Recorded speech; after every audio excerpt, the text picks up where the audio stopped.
Hello, my darling loves, and welcome back to the Pain is Power podcast.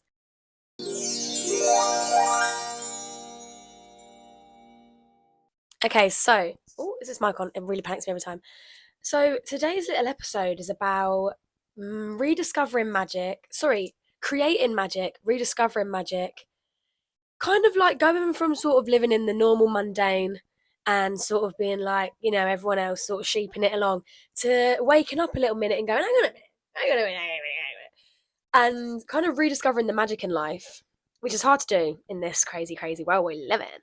But like, the nature is a good example of this. Like rediscovering yourself and rediscovering nature, and that's when you rediscover the magic. But I want to talk about how spiritual awakening is all really, really good, and you start to rediscover the love, and like you go to the nature, you start rediscovering yourself, and it's all great and wonderful. And you sort of, as they say, get the magic glasses. And then what's scary is once you put the magic glasses on, you cannot take them off. And then it's like, I want to talk to you about the highs and the lows and how accessing new highs then actually requires you to access new bloody lows. Because for you to sit at a higher frequency, more comfortable, more equipped, and more conscious, you have to hit lows and you have to go to parts of yourself that are.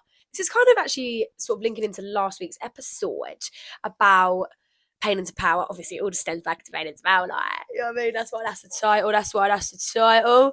That actually came to me in a meditation, and it's fantastic. Oh, by the way, look, new earrings. Slow. They're only £1 in dry rain. I love it. They do £1 earrings, and I think they're handmade, and obviously they don't go green or anything. So it's obviously just a big sleigh. And I just think, also look at this.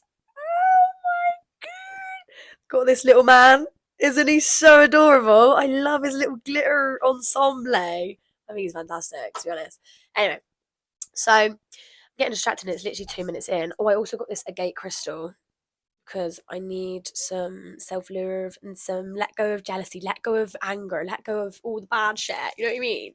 Anyway, um, so yeah, I want to talk about how great it is to get the glasses in the first place and how great it is to uncover these new levels of consciousness, to rediscover yourself, rediscover the power of nature and all these things that we kind of are taken away from it by indoctrination and stuff when we're really young. But then how scary and crazy it gets when you have to actually face all the mental stuff in you, and when you have to realize all of the conditioning that's been put on you, when you have to start inserting yourself back into the world that you live in that now does not align with the truth that you've rediscovered, now does not align with the peace that you've rediscovered inside you. And like, I just always have this feeling of like, this is not the desired reality that I want. Like, I'm looking out my window right now and I'm like, you're 50 shades of grey. You're 50 shades of grey, and I'm looking to be in a rainbow. Like, where's the rainbow? Yeah.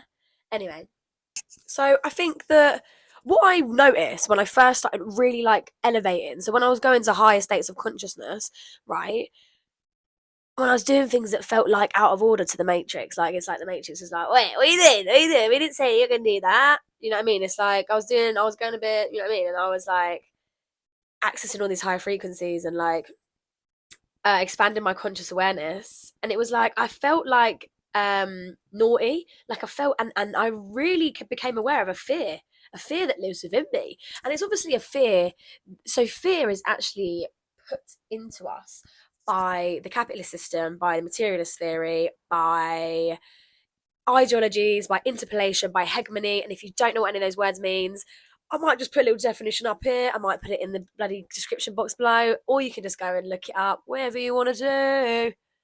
Oh, I thought someone was going to interrupt my video then by calling me. I thought, don't you dare. Yeah, it's already hard enough for me to stay on track. But yeah, so what was I saying then? I was saying, oh, I noticed fear was deep rooted within me and within my soul. Yeah, and I started to become scared of the fact. First of all, I was scared that I was reaching all these new heights, and it was like it's not normalized to be so consciously aware and to be seeking all this. It's not normalized in society. So I felt like shite. I'm gonna be like alien. I felt alienated from society. Then not only that is I felt really, really alone, and that's really scary because of so much, all of the things I'm going through. It makes me feel really, really alone and like alienated because I'm like I'm not. Do you know what I mean? I'm not in that sheep mentality. No, but like I feel like I'm having this whole idiosyncratic experience. And if you don't know what idiosyncratic experience is, I stole it from Glennon Doyle. I just love Glennon Doyle. Glennon Doyle, love you, Queen. Don't know Glennon Doyle, get to know Glennon Doyle. Glennon Doyle wrote a book called Untamed, and I literally might get it fucking tattooed on my arm because #untamed. But in a way, her book's like just really like a spiritual moment. But it's not even a spiritual moment. It's just very much about like empowerment and just women empowerment and just like empowerment in general, from the chains and the stuff. Like she came into her queerness really late, and like it was just a whole, my man, and we love you, Glennon Doyle, but she taught me pain is power. Because but also she made me feel like, obviously, as well, I wasn't alone in that experience of like having such a, this is why I was saying about Glennon Doyle, because idiosyncratic experience. I was listening to her podcast as well, because obviously I'm going to hit out the podcast. If I read the book, I'm going to hit out the podcast. You know what I mean? Love you, Glennon Doyle. I just love her. Anyway, and then obviously, what are you saying? Obviously, she said on her podcast about idiosyncratic experience. And if you want to know what that is, do you know what? I'll look out for you right here, right now, so that you can understand what I'm on. And I just love it. It's just a word that I literally have just latched onto. You know, when you hear a word and you think, oh, idiosyncratic, that's a word I want. So having strange or unusual habits, ways of behaving, or features. Okay, ways of behaving, I thought it was more of like a ways of experiencing. Anyway, that's how what's an example of idiosyncrasy? A strange or unusual habit, a way of behaving. Right. Well, I think maybe I've got some strange and unusual habits, to be fair, and a way of behaving, but that's just because I'm having a different experience. But yeah, she was just saying about how, you know, a lot of people walk through this life having like such a different experience. It makes you feel really alienated. But this is why I did this podcast, anyways, is to show you, no, you're not alone. You're not the only one going mental in your room. Well, maybe I am. Maybe I literally am. But then, you know, if it's going to be entertainment for you, then that's great. But I've just turned my laptop. Why am I turning my laptop off for? I need it. Literally, this is idiosyncratic behaviour. Like, what are you doing, darling? Come on. Oh, I'm just such an idiot. No, I'm not. Love myself. You got to be careful how you speak to yourself, darling. She hears it. She actually hears it, so don't be nasty. No, but I can't carry on now because I don't know what my next point is, because I've literally turned my bloody laptop off. Bear with me. Anyway, let's get back to what I was actually talking about. So, what I was actually talking about was fear that I discovered as I was, spiritually awakening and getting all this higher consciousness and all this, and like discovering all these things that I felt like people didn't want me to be talking, like, not people, but I don't know, I felt like the system doesn't want us to think like that, to think for ourselves and think critically, I don't know, and access our own intelligence, our own knowledge, our own power to discover, learn, and create. Right. And also, I think I was scared of my own power that was in me, because you know why? It's that fear of the unknown. Because with spiritual awakening, it's like shit. It's like I've unlocked a box that I cannot close now, and it's like it's all just gonna. And I have to. There's nothing I can do. I've opened the box. Do you know what I mean? It's like that. And then there's a fear that comes with that, because it is the fear of the unknown. Because actually, the universe, when you look up to the universe in the night sky and you look at the stars, you think, wow, this is so above me. Like, this is massive. This is vast. Like, this is mental. And I am a dot. I am a literal dot. Like, I'm fucking minuscule. I'm so small. And, like, this whole world is crazy. And I don't know the half of it. And actually, the capitalist system has existed to erase my history, erase my knowledge, and erase my power. Well, you haven't erased it, darling. Let me tell you that right now. But you've been trying to suppress me, and it's not worked, I'm afraid. It's ADHD, which is absolutely itching out of the box. I just can't sit still. Like, you can't put me in a box. And I've just ripped open the box, and now I'm shitting myself. No, I'm joking. But I had a real moment with fear. And I had to have like a whole little meditation moment where I was crying. I was talking to my spirit guides, and I was like, I'm just so scared, because I felt like I was doing something wrong by accessing these higher consciousness. It was like it was against someone's agenda. It was like against the agenda that's been, those group of people that, for their own benefit and keep the pyramid system like that. You feel it's scary. It's scary to do alternatives and to reject everything that you've been taught. Yeah, that's what it is. That's why people are complicit. Would rather be comfortable and complicit, because it's scary to face the truth. It's scary to accept the truth. It's scary to accept yourself. It's scary to turn around and look at yourself, or, you know what I mean? Like, and I get it. I do get it. I do get it. Like, I do get it. But also, it's even scarier to stay fucking complicit, because otherwise nothing's going to change and I will just wilt away. Please, can we just stand up for the rights? No, actually, I learnt yesterday well, I didn't learn yesterday, but I've kind of been learning recently that it's not just about rampaging the streets and chanting for justice, although that is absolutely valid and absolutely important, and I absolutely will be. Catch me on the streets. But hello, I've been to the gym. Yeah. Heavyweight champ. No, I just hate you. Just carry on and just stop going off track. You know what were you saying? You were saying something about how it's scary, and I get it. People stay complicit. Oh, but it's not just about rampage in the streets. Obviously, hashtag I will be. It's actually about the revolution is actually here right with us when we actually when we choose, when we remember free will. I had this whole conversation yesterday about free will, about how we have all these social concepts that are normalized, right? So we pay taxes, and I don't know if this is true or not. I don't know if it's actually a legal requirement for you to pay taxes. Get there. So don't tell me, that it's choice and it's free will and it's a democracy, because it's not. Anyway, we're getting a bit heated about politics, and that's not where I thought this conversation would go. But what I was just thinking was like, it's actually not free will for me to pay taxes, especially when you're funding a war. I never chose for my money to go. So how are there still holes in the floor, but you're funding a war? So that's not free will, is it? You're telling me where my money's going. You're telling me where my money's going. You're telling me where the money I've worked for is going to go. That's not free will.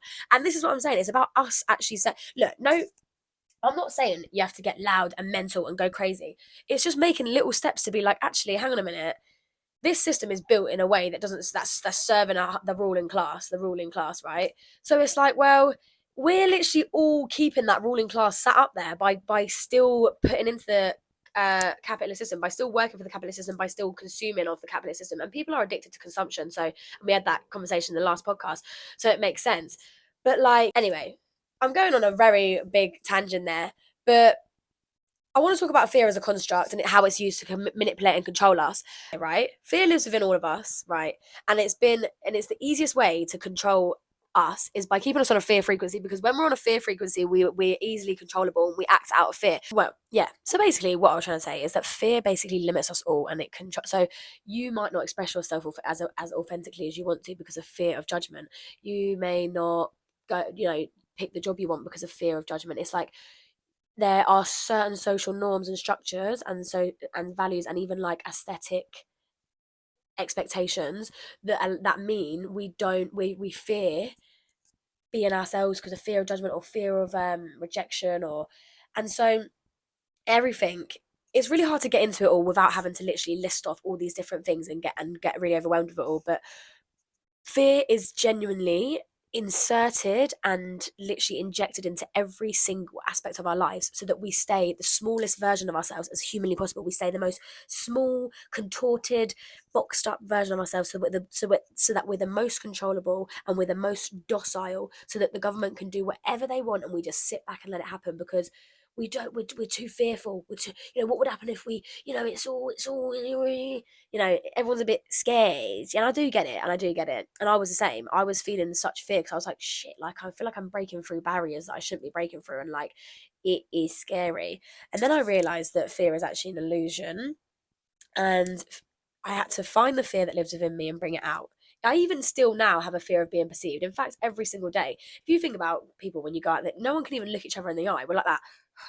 And everyone's got anxiety and everyone's got social anxiety and no one can look at each other. No one feels at home and at peace with other people anymore. We're all in such a mad, you go somewhere like London and everyone's like on crack. And it's like, this is not humanity. This is not humanity, connection, realness. Like, everyone's so caught up in the munching capitalist machine and everyone's just like, oh my God. And it's like, I'm like, hello, is anybody like thinking this is mental, or is it just me? Hello. Hello. No, but anyway, yeah. So understand it. So you need to understand fear as a concept, and maybe I'll do a different podcast on like proper going into fear and how it's like used as a weapon of control. But if you want to do your own research into that, go for it. Go ahead, girl. But yeah, understand it as a weapon of control. Understand also frequency. So if frequency is like everything is energy. If you understand everything is energy, then you can understand everything is frequency. Then you can understand how when you're on a high frequency, you're like high vibe. That's why it's called high vibrations, high vibes. And then if you're on a low vibe, it's a low frequency. You may feel unattached from everything. You may feel it's really unconscious behavior. You've got conscious behavior, unconscious behavior. Both are important. That's why we talk about the ups and the downs. That's why I wanted to talk about the ups and the downs. I wanted to talk about higher consciousness and unconsciousness and how they're actually both really important, and how not only your higher self is really important, but so is your shadow self, and so are the worst parts of yourself.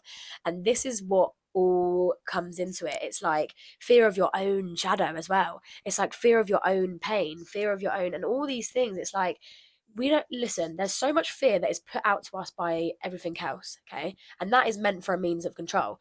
But become separate from that. Realize that that's not something you have to feed into. You don't have to be affected by that fear. You can turn the news off and never watch it again. You can, move away. Anything you have to do to move away from the fear that is being pumped into you everywhere else. Delete social media. Whatever it is, whatever's making you constantly feel anxious and full of fear, move away from it. I know it's not as easier said than done, do you know what I mean? But what I'm saying is where you can start and where you do have control, that's an uncontrollable. Where you do have control is the fear within you, the fear of yourself, the fear of the deepest, darkest parts of yourself. Eliminating those fears, right, and bringing those things to light is something you have control over and something you can do. So start with the things that you can control, because that already eliminates so much fear. Because when you become so aware of yourself, so much of the fear and so much of the control that you feel like you're being controlled and you feel like you're being, poisoned by all these other things, actually a lot of that goes away, because you're like, I'm so separate from that. And also I'm so aware of my own free will to choose. Yes, I am also a product of my environment. I am limited by my circumstances, yes, and there are people that are very much limited by their circumstances, but you can still choose in any moment, even if your whole world's crumbling down, even if your country is being obliterated by fucked up people that literally are disgraceful and a disgrace to the whole human race, for the abuse that they are what's the word? Don't know. Not educational enough for this, am I? Not academic enough for this. I'm joking. But yeah, those people. Listen, I know that it's easier said than done, but what I'm saying is there's always a choice to choose. Like, you can always choose to create art. You can always choose to care about yourself and give yourself ease by going for a walk, going for a run, putting plans in place, just anything that you think would benefit yourself. Pursuing your own creative passions, rediscovering what you want. Who are you? Who are you? And what is your purpose? Those things help to eliminate fear, because when you're so sure of who you are and what you want from this world, it's like you can kind of anchor yourself in that and dodge all the bullets of mentalness. And don't get me wrong, you still get swept up. I still get swept up. It's still a scary place. I still absolutely get fucked off, and I get affected by these things that are in place, and all the poison in this world, all the poison, all the war, all the hate, all the judgment, all the wrong. Everything's so wrong. It's all so wrong. And I don't know how we're still living out of it like this, but that's an uncontrollable, Chloe. And so what the controllable is that I can talk to you. I can put myself out here. I can put my writing into words, and I can one day publish it. I can make my room a beautiful little sanctuary. You want to see my little sanctuary? Love it. I will actually do a little room tour, I think. But I've decided to try and make myself as comfortable as possible and pour as much love and peace into myself as possible, so that fear doesn't control me and take over my life. But I am very aware that it's easier said than done. And if anybody wants any help with that, please comment in the description. I'm happy to have some convos and, you know what I mean, get some feedback and stuff on that. But yeah, I would say, how did I let go of fear? Yeah, like that. I really had a moment with it. So how did you let go of fear? Because I became so aware of myself, that's what it was. And because I became so aware of my own power, that's it. Coming back into your power. And I don't mean power in an egotistical way, in a way that we understand it as a community and as a collective. Power usually associates with money and dominance and control. That's not the kind of power I'm talking about. I'm talking about the essence of light that lives within you. I don't know if it's the same for other people, but I really notice that there's almost like a crystal. I have this light that lives within me constantly. I also have this darkness that lives within me constantly, and I'm very aware of the two of them. that's another thing that helped me get rid of fear. One of the main things actually that helped me let go of fear was acknowledging my shadow, acknowledging my darkness, acknowledging my fear, looking it in the face and going, okay, you're here. You're here and you're with me. And what do you teach me? Okay. And it's like, why do I have these darkness, like this? What is my shadow self? And what is it made up of? And once you start to uncrack all these codes, what your shadow self is made up of, it's all the pain that you had from when you were younger, or it's all these things that you experience, and it's all these. And then when you realize your shadow self, you actually learn to love that. I actually love my shadow self because I think that she's just as important as the bright light, the highest version of myself, the bright light. In fact, you know, I'd be lost without the two of them. It's the yin and the yang. It's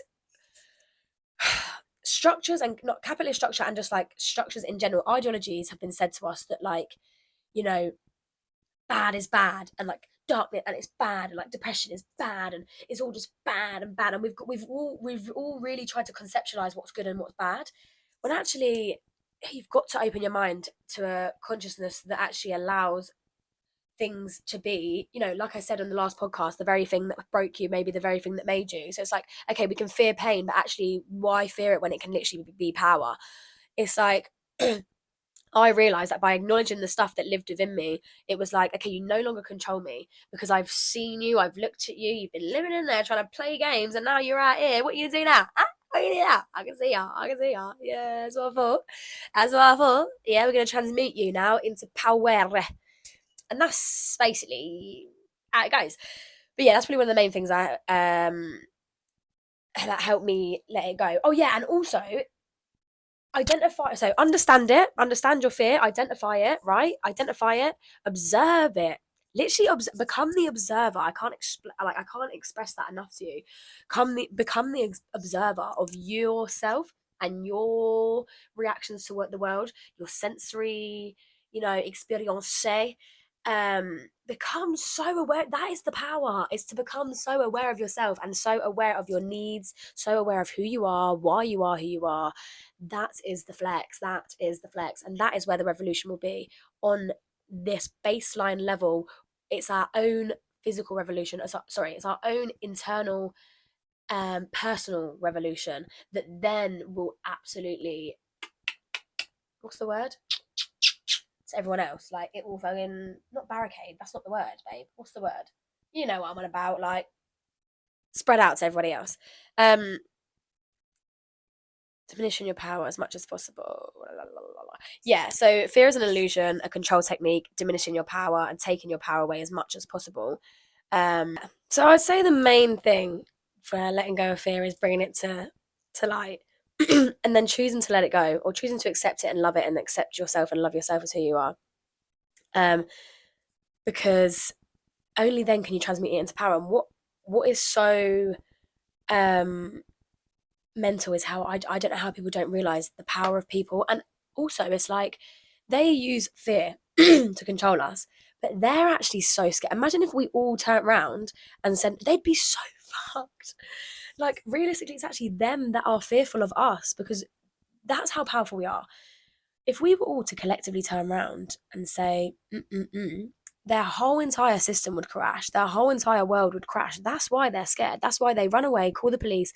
The minute we start causing a fuss, doing all this, it's always violence. They always choose violence and, stuff like that to make us even more upset, even more full of fear, even more then on a lower frequency. We give up. We're like, oh my God, I've got no power.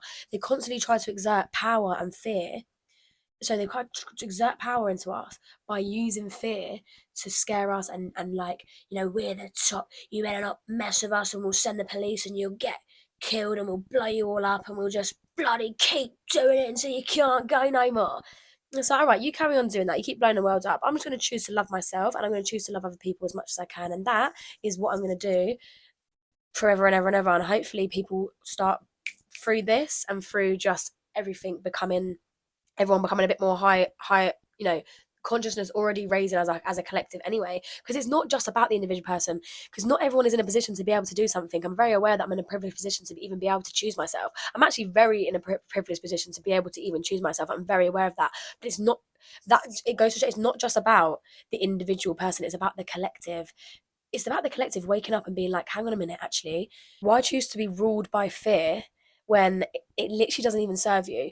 Like, why we care so much about what people think about us, and I'm the same. I have this fear of being perceived, but actually it's like, what is the worst that could happen? Because why is there so much fear about being seen? Who do you think that serves when we're all so scared to be seen? Who do you think that serves when we're all so dim and boring and normal and in a box? Nobody, and you don't speak your mind, and you're not confrontational. You're not. No, I'm not saying you should be confrontational. There's plenty of people that are out here being confrontational. Don't get me wrong, but I mean, like, people that, when you're complicit, why stay complicit? It doesn't even serve you. It means that it means that you're being the most restricted, boring version of yourself. Why not ignite that inner light within you, that power within you, that light within you? And I think I have been talking about these things, and I have been getting really distracted. I'm so sorry if none of this makes any sense. But yeah, guys, the power in us is so strong that the government is literally scared. Like, the power of us is so, if we all collectively, you just have no idea. That's why there's so many means of control. Everything that they fear, they choose to control and oppress. Hence why they fear queerness, they fear women, they fear colour, they fear culture, they fear power. They fear the power of humanity, because we are literal gods. We are all a part of God. We are all this God consciousness, all little parts of this. And even if, whatever, you believe what you believe, I'm not trying to push anything onto anybody, but the power of us is so crazy, right? This is why everything exists to strip us down to nothing, and everything exists also to separate us and cause judgment, cause hatred, and cause unsureness. So othering. So you've got Eurocentralism that literally makes everything very central to Western ideals and projects that worldly, as like the main thing, which also keeps them, the capitalist people, and like, that's also what gives people white privilege, what gives people, because it's Eurocentrism. And if you don't want it, I'll put it here as like a little bit of a brief definition, but it links into othering, um, and I think is it Orientalism? I can't remember, but I'll have to look it up. But we learn about it in drama. But othering is literally like how we are so separated from each other because we look at each other's differences, and we're fearful of the differences, and we're so quick to hate and judge people for the differences, and that's what keeps them in power, because they have to separate us. They have to make us feel like we're powerless. Everything is made so that we think this. They have to make us feel like we're powerless because they're scared of our actual power, and they have to make us feel like and they have to make us separated, because if we were together and if we were working as one unit, oh my god, they're just the same as us. They're no more or no less powerful than we are. Okay, and it's about us realizing that. It's just literally simply about us realizing that. And like, again, it comes back to that free will. It's like, we don't have to allow these people to control our lives. I know it feels like it because there's all these different systems in place, but close from that. When you know who you are, I can't explain it. I feel like there's a lot of people here not going to understand anything that I'm talking about. But when you understand who you are and the power that you have, and the power that we have as a whole collective as humanity, only then, yeah, will you realize that those people don't have. It's not. They don't have as much control and as much power as you think. You have a lot more power than you think. We as a collective have a lot more power than we think. And it's not about exerting that power and using it for dominance and using it for means of control and using it to get them back and how dare you take over our power. It's about being like, okay, hang on a minute. I'm actually a powerful being. I don't have to choose to, you can, but I feel like if you choose anger, you choose hate and violence, you're just as bad. You're exactly where they want you to be. You can carry on feeding into them with all their shit and be like, the government this, the government that. And don't get me wrong, that is literally me. I'm always mouthing them off. Yeah, Tory, I'm like, God, can't believe it. The world's mad. I hate people. What the hell? What the hell? What the hell? What the hell? That's me. Like, I'm not going to say I'm not no better than you. That's what I'm doing. That's what I'm here doing. It's actually a message to me just as much as a message to you. But it's like, why feed that? Why feed that and let that fear? You're feeding into that fear. You're letting that fear have control of you again. Why feed into the fear? You can, when you awaken and you understand all the systems in place, it's really fucking scary to realize how much is in place to keep you docile, to keep you drugged up, to keep you absolutely clueless to all the mass control and all the mass manipulation and all that. When you start to come to realize, that's where the fear comes in. That's where you're like, shit, this is mash up the dance. Like, this is a weird place, and I'm, and you grieve, like I said in the last podcast, you grieve how much you went through and how much you didn't realize at the time and all of that. But then it's like there's a power in that because you're like, hang on a minute, I'm coming back into my power. I'm like, oh, I realise what you were doing now. I see ya. So just let your knowledge be power. Let your knowledge be power and use your wisdom. But honestly, my main thing is to you, keep the peace, keep the love. Even if you're protesting, it's peaceful protest. Even if you're screaming for justice, it's in the name of peace, in the name of justice. Don't ever act out of anger or hatred because obviously it's easier said than done, and it's hard to just say don't ever act out of anger. Like, don't look back in anger, I heard it sigh. Yeah. Step inside. Sorry, that was, you can't not do that. Anyway, and I think my housemates don't do that because I'm nuts. But yeah, it's like just be in your power. That's your power. Your knowledge is your power. Your wisdom is your power. In fact, your patience and your unbotheredness is your power. Not unbothered. Obviously, we want to be bothered. Obviously, we want to care. We want to care about things. We want to get passionate about things. And of course, be angry. Valid. Of course, be angry. Of course, express that anger. But don't let them see that. Don't let them see that. You're past the point of being angry. You don't fear anything. You're not upset. You're obviously upset, but it's like you're so aware of your own power that you can't even be angry because you know that you do not have to choose to feed into it or to keep that capital. You do not have to choose to go where they're telling you to go and where every little social norm and structure is telling you should go. You don't have to choose that. There are so many options. People are making money from stocks and shares. People are making money from Bitcoin. People are making money from playing games on the internet. Okay, there are so much. People are going and making community and living off the ground, off grid. There are options, people. Let go of the fear. Fuck it. You're only here once. You only live once. Why hold on to the fear and live an unsatisfactory life that feels like it's been picked for you and chosen for you when you could just choose yourself? And either way, you're going to be scared. Either way, there's a risk of death. Either way, there's a risk of having the best time of your life. It's like either way, there's a risk of having financial stress and having But I find that when I've had the least amount of money and I'm in my worst times, it's like that's when you're forced to make something out of nothing, and that's when the real magic happens. And I think I think we're all so used to being comfortable that we're so scared of being uncomfortable. And I'm begging you and I'm asking you just for a minute to be uncomfortable for once. Yeah, your whole world is a first world country. Yeah, well, not sorry. I'm talking. This could be anyone I'm talking to here. Sorry, I shouldn't say that.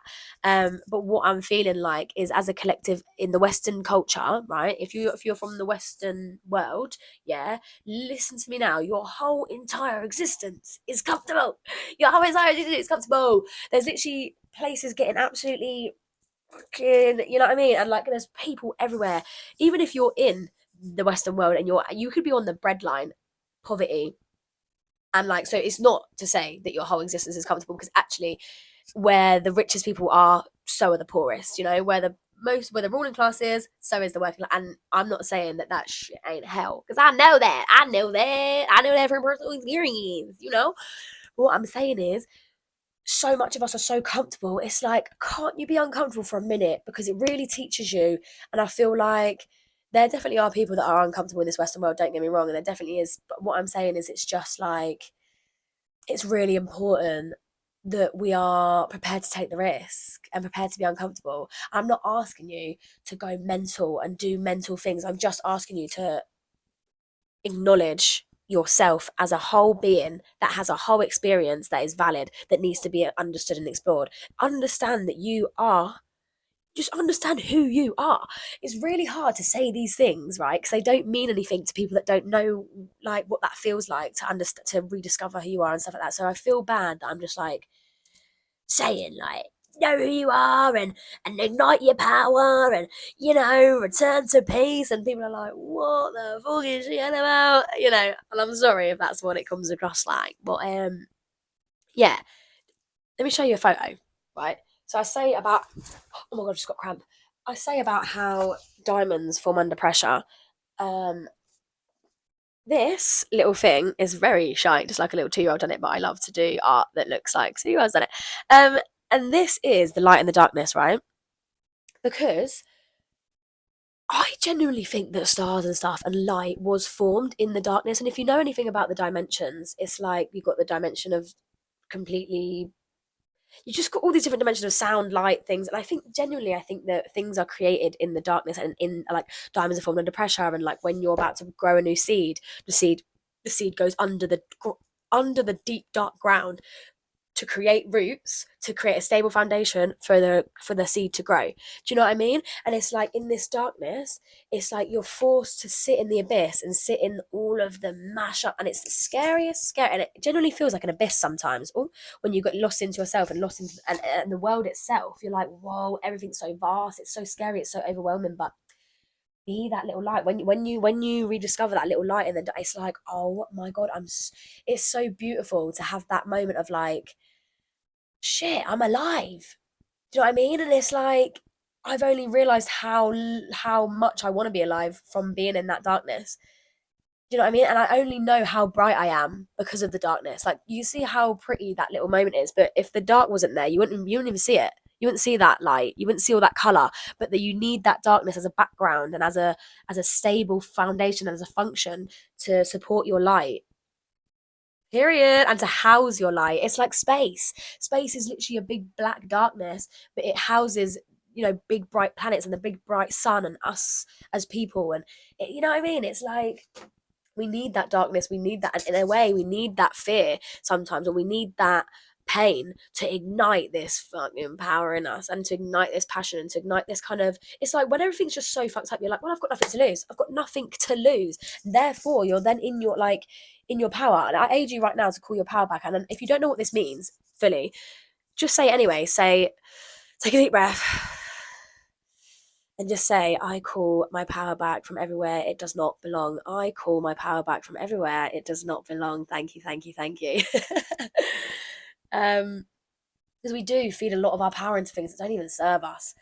Um, but yeah, it's like the star in the darkness. It's like rags to riches. I always find the best artists are people that have been through it, or have grown up in working class situations, or are queer, or have had some sort of idiosyncratic experience.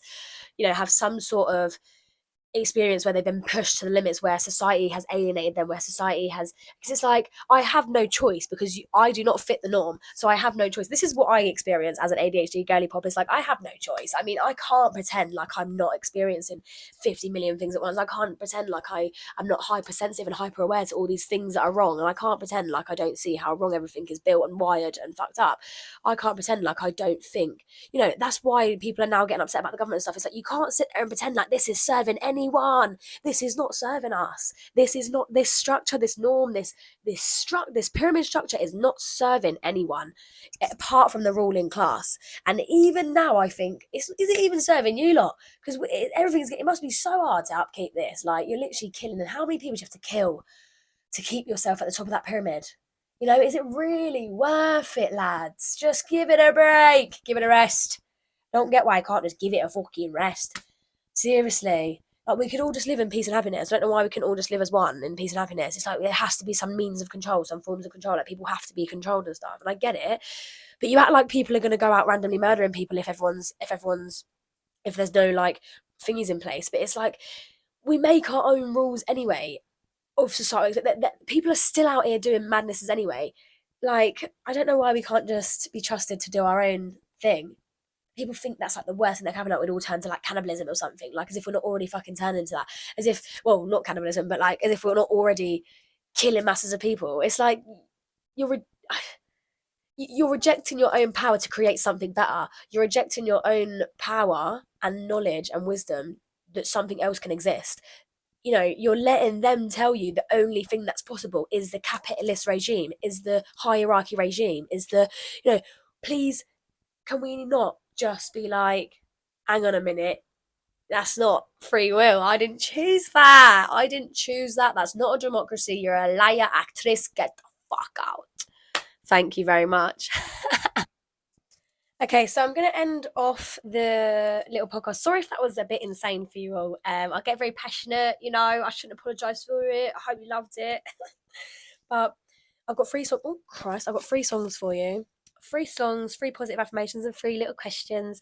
So the first song is Stand Up by Cynthia Erivo, because, hello, great tune. Also, Harriet the movie, belter of a movie. It's just such a good song to feel empowered, and just feel like connected to people, and like the power of people. And like, if Harriet Tubman's got anything to teach anybody, it's that you can use your pain and turn it into power and be a bad bitch, badass bitch. She was legendary. She is legendary. Excuse me, sorry. She is legendary. Period. So Cynthia Erivo does a really good job at playing Harriet in the film Harriet, and the song Stand Up is just a belter and it's just lovely. Fall in Line. Fall in Line by Demi Lovato and Christina Aguilera. Because Fall in Line, great song. I was made to fall in love. It's a great little tune, yeah. It makes you feel empowered, especially if you're a woman. It's serving, I'm not made for the male gaze. I'm not made for I'm not your little toy. I'm actually a full-blown woman and I've got power beyond belief. That's another thing. Women are powerful. Girl, that's mother. No, but everyone's powerful. We're all powerful. Okay, everybody. Love you all. I'm so in love with everyone and I just love everyone, alright? So just know that. And I believe in you all. You all have the power to be your best version of yourself and create change and do whatever you want. Just ignite your dreams. Ignite the light within you. Ignite the light within you. Can you tell she's a fire sign? Can you tell she's a fire sign? And then Unstoppable by Sia is just one of them where you get it in your earphones, you're like, oh, unstoppable. So if you want to re-invoke power, those songs are quite powerful. Also, Sabrina Kennedy, Puritan, and Hold Tight are two of my favourite songs by her. I know I only said I'd give you three, but I always can't stop myself, can I? But Sabrina Kennedy in general just has quite good little moments of songs. She's serving witch, she's serving just yeah, especially Puritan. She's like, the song's like, you can bury me at the stake like a Puritan, and then she's like, fuck off, it's like, you can burn me at the stake like a witch because you're scared of me, but I'm a rise from the ashes like a phoenix and come back and still be as powerful as I'd be even more powerful than I was before you burnt me. So what nah? What nah? So it really links into all this, I think. I hope this all makes sense for you guys. I really do, because I think this is good information to spread. Spread the word. Pain is power. Spread the word. If you didn't guess already, pain actually is power. You didn't know already, pain is power. Pain is power. Oh God. But yeah, okay. Oh, bollocks. Oh my God, shouldn't swear. So, sorry. That was just a hefty swear word there. The 3 affirmations I've got is, I let go of fear because fear does not control me. I let go of fear because fear does not control me. And then, fear is not real, only an illusion. Fear is not real, only an illusion. And then, I am powerful. I am unbelievably powerful and capable. I am unbelievably powerful and capable. I'm unbelievably powerful and capable. Thank you, thank you, thank you. And so that's what I've got for you today. And then I've got 3 questions as well. I've not actually thought of these, so let's have a think. My first question, genuinely, as cliche as it is, how can I turn my pain into power? That's a question I've got for you. How can you turn your pain into power? Another question. How do you think fear restricts you in your life? How do you think, what role do you think fear plays in your life? How do you think fear restricts you in your life? Something along the lines of that. What role does fear play in your life? How does fear restrict you? And then last but not least, what makes you powerful, or how aware of you are of your own power? And what kind of things do you associate with power? Maybe just try and I say I give you 3 songs, I give you about 10 songs. I say I give you 3 questions, I'm asking you about 21 questions. 21 seconds ago. Whoa, 21 seconds ago.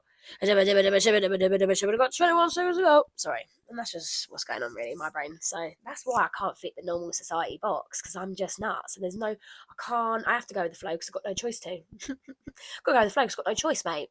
Alright, yeah, it's like a constant flow of madness up here. How am I supposed to socially conform?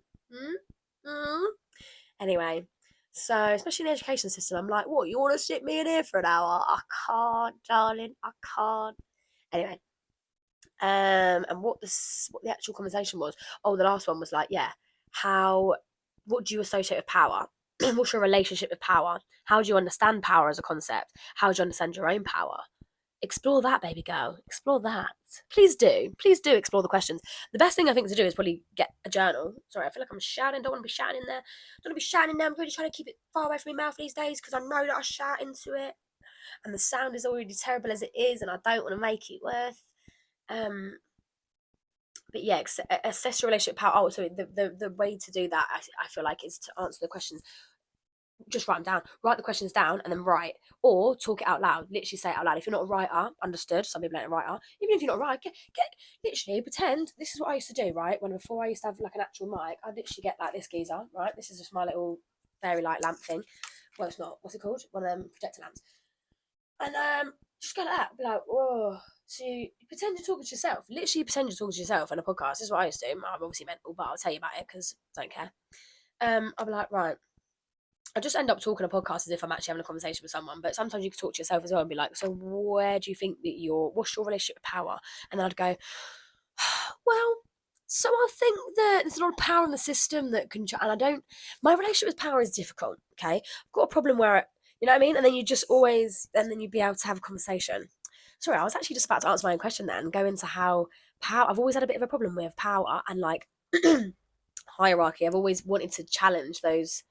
I've always felt annoyed by like systems that are in power that exist to dominate and control people. I've always felt really uncomfortable with that, and I think it's because it stems from like men that I've seen in my mum's life and men that I've seen in life in general that have that god complex that try and control and exist to control and contort women. And then it's like that overall societal thing on women. I think as a woman I've really always had a difficult, especially as a gay woman, I've always had a very difficult relationship with power and power dynamics, because I'm like,